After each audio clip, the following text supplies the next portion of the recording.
Welcome to this video demonstration of charging an electric car. The car we're in at the moment is a Nissan Leaf. Now you can see there's only 21 miles worth in terms of range left in this car, so it needs to be charged up. So the first thing we want to do is work out how to open the flap and where the flap is in order that we can plug the car into the mains. So firstly, on the Nissan down here, and I guess on most cars it'll be very similar, we have a button like that one.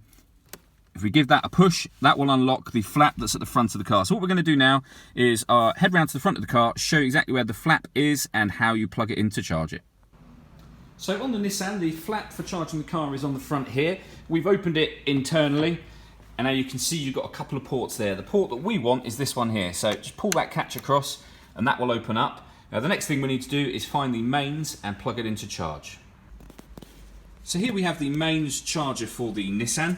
So simply plug that into the mains, and then at the other end of the cable we have this attachment. So what we're going to do is pop that into there, and the car is now charging.